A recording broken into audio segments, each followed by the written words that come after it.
Morning, folks. We're here in beautiful Knott County, Kentucky. We've already got a drill in the background. We're building a pergola, and I haven't videoed much, and I'm going to try to fix that. I got a ton of footage on my old phone and just haven't had time to make the videos. But Lord willing, we're going to try to fix that. But we're starting a big project here, and it's going to be a fun project. Can't wait to get it finished. Give y'all a rundown real quick, let you know what we've already done, and I'll try to video through the whole process and let y'all see it and see what it looks like when it gets done. All right, guys, so it's going to be an outdoor pergola. It's going to have a shed roof extending over this roof of this little sunroom, extending over the fence. It's going to be about, total under roof will be around 14 foot by 26 foot. And I think it's going to look good. I'll be back in a minute to show y'all some more. All right, guys, we got all the posts set here. So basically what we did was we pulled the post here at the house about 2 inches off the house. And we got them braced in both directions. And these are 12 foot, they run long. And I know that goes through a window, but they wanted this structure. And they wanted this outdoor area with the TV. And we were kind of afraid to set it over near the pool because they got some plumbing running near that pool. So this is the best area we could do it. And them to be able to open these doors and still utilize this sunroom and to utilize this so it'll all kind of be together. Even on a rainy day with the big overhangs in the gutter here, I can still pop the windows out, the doors open on this sunroom and enjoy this whole general outdoor area together. But we popped string lines and we set our posts all to the string lines. We got them on 12 foot centers, and then we'll have an overhang that way, overhang this way, overhang this way. So we're getting ready to cut some posts off. Morning, folks, here in beautiful Knott County, Kentucky. Look how beautiful it is up here. Absolutely beautiful. And we're getting started. I'll show you where we're at. We got all of our rafters cut. Cut this fancy detail and sanded it and stained the ends. A lot of people say don't stain this wood for a year, but I'm on the contrary. I think get stain on it as quick as you can, and it'll help it dry slower. If it dries slow, it'll dry straight. It won't crack and warp as bad. So we've got our outside headers set on, and we're gonna go ahead and start setting rafters this way. And what we'll do is once we get down through here and get them all set on there, then we'll put our inside headers on. And we are using structural lag screws right up there. We're putting regular 3-inch screws, 3 or 4 of them, and then 2 5-inch lag screws, structural lag screws. And so this roof will extend up. The overhang, you can kind of see, will extend up over that roof. And you'll see it better later.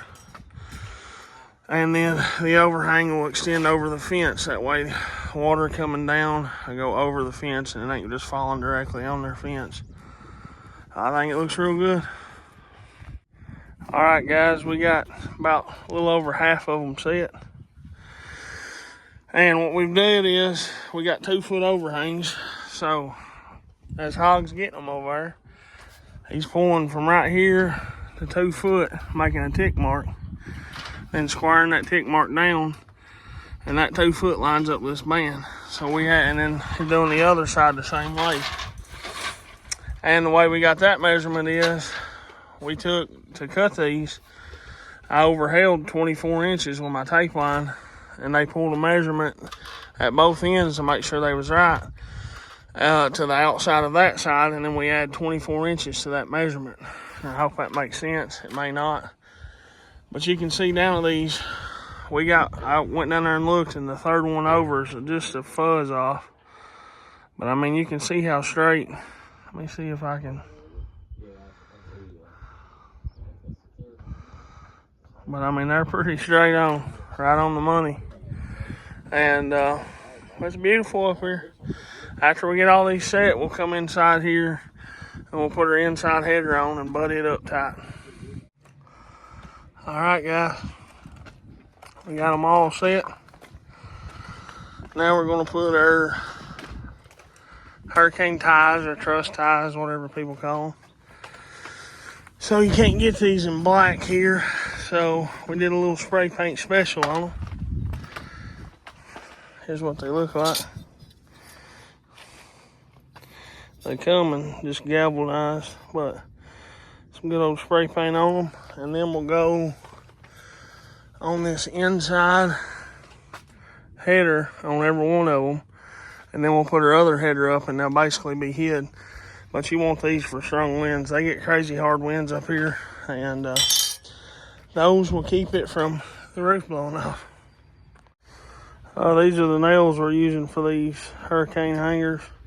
They're just 1.5 inch, number 10 galvanized nails.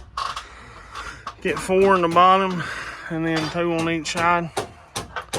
And we'll go all the way down through here nailing them. And that just keeps, if when wind gets up under this, and they get high. Well, they get a lot of wind up here. Very high miles per hour.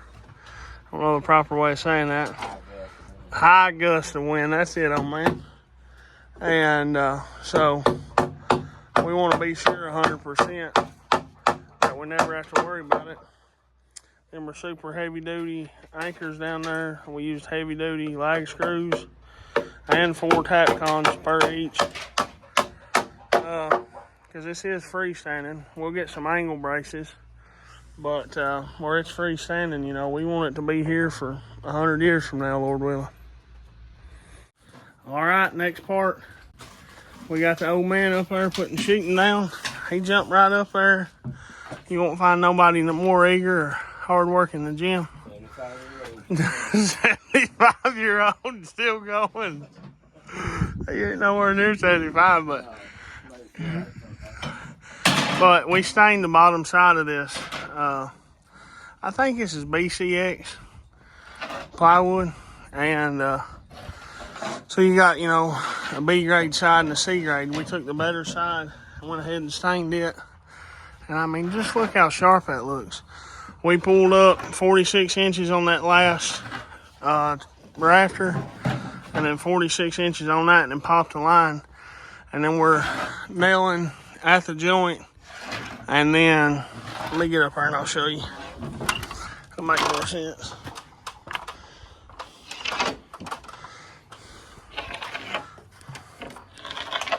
I can get up here without going in the swimming pool. So we got a line popped up there. We nail back there where it starts. Then we come over here and pull this one to center and get it to the line and nail it. And he goes back through, pulls his layout, makes a T-square and makes lines. Then pulls each one, because they may be like this, bent. He pulls each one to the line, shoots it at the top, then you can nail the whole thing off. And that ensures on your next run that your layout's right. But Hog's waiting on me to throw the next one up.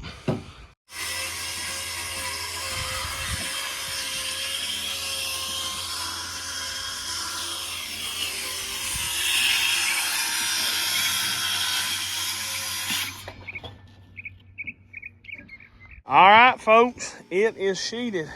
The old man did 99.5% of it, and he did a spectacular job. 78-year-old and still going, boy. Minus a few years, he said. But we got the metal ordered. There's my measurements, my measuring list. So I called Perry Vinyl, and Perry Vinyl's getting the metal. How about that? Calling at 2 o'clock in the afternoon, ordering metal, and it'll be ready at 8 o'clock in the morning. Can't beat that. Morning, folks. It's a Friday morning, and it's beautiful out here. We're putting in angle brackets, and Hog just came around the corner and heard me acting crazy. He probably thinks I'm well, we won't go there. But anyway, so on these angle brackets, we cut them from 46 inches from long point to long point, 45 degrees on both ends. I'm butt mold tape line. Let me show you here how I'm doing it. That way you get the rundown on it. I'm a butt mold tape line. from right there and pulling down 25 3/4 and making a little tick mark. And that's where the tip of my 45 goes. I start one screw. Here, Hog, you want a video of this? Let the people at home see. Make sure your finger ain't in the way. I take this one screw. It's just a one-man job. Don't be whining saying one person can't do it. Average man can do it.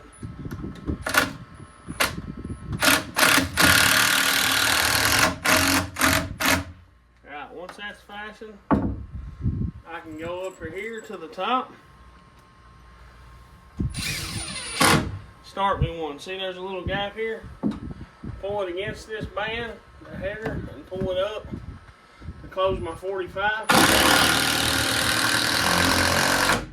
Now it's fastened that way. We'll put us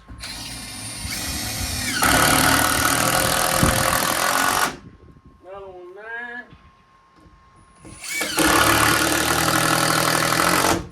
Another one there.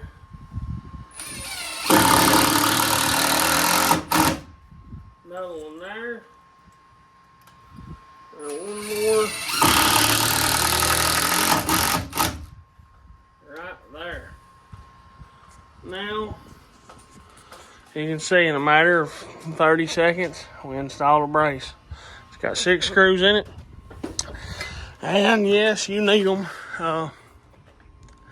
These are built all over the world, but literally the only thing they're held by is some big old heavy duty 1/2-inch anchor bolts and some tap cons to that concrete. So you need something for wind to keep it from going in and out, left or right. So the more bracing, the better. And I just want to show y'all that. Alright guys, sorry about the wind, but we got the underlayment on the roof deck, and we took and made this to attach it to the house and keep it stable, because they get crazy hard winds up here. We stained this 2x4 pressure treated, and we attached it and put through the roof, gobbed it on the back of it and attached it to the house with tap cons. And then we come back with tap cons and attach those 90-degree brackets, and then those have 3.5-inch lags there. And then I'll get a piece of flashing bent the same color as the roof, and it'll run and go over that 2x4 and come down onto the roof deck. I'll show you that. And we had to skip that section for that window detail there, but the flashing will run all the way through. So then we have a little bit bigger bracket on that one, where it's just 1 and then 3 up this. And then the actual fireplace will be on this side of the pergola, and it'll be attached to the concrete slab. It'll be built up and attached to this roof deck, and it'll have rigid sheathing, 5/8 sheathing on all sides of it. So this side will be like super strong, and this side I'm not worried about anymore either. Me and Jeff both up here is about 700 pounds, and us shaking around, it's solid as a rock. So he's gonna hand us some metal up. We're gonna lay some metal down. All right, fine folks, show you the metal here. This is called buckskin in color, a buckskin. And we got 3 sheets down, and it looks beautiful. Time we get some flashing over there on that, it's gonna be great. Let me show you what we do. So we pre-drill our hose, and the reason why, you can see here, pre-drilled hose, you just gotta put a screw in the hole. One reason we pre-drill them 1/8 inch, metal expands and contracts, so that don't hug the screw as tight. So when the metal moves, it's less likely to work the screw loose. That's my opinion. I ain't got no science behind it. Next thing, look how straight those screws is. Dead on the money. Every single row's that way. So the reason, that's the biggest reason. When you look at this thing, if you fly a drone over this house and see those screws, they're dead perfect in line. And that's what I like to see.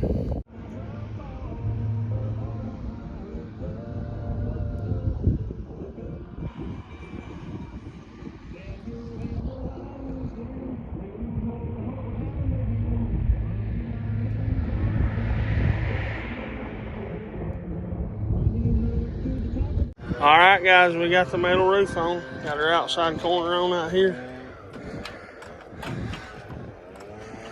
You see it's on. We just gotta get that piece of flashing bent for the back, and then the roof will be finished. All right, folks, we're back at this job. Jim's getting ready covered up. I'll try to show you before he does. But the fireplace is going in. So you can see all pressure treated material, exterior grade plywood, and we're wrapping everything. So your strength comes from your plywood. You want to be sure to nail that bottom plate good. And this is 4 foot wide, 2 foot deep. And I got to get back on that nail gun, but I wanted to show it to you before we covered it up. All right, guys, here's the flashing I had bent. So now you can't see that board. And I'm just going to finish screwing it off. And then I'll take some solar seal and seal against that house. And it'll be good to go. Looks beautiful.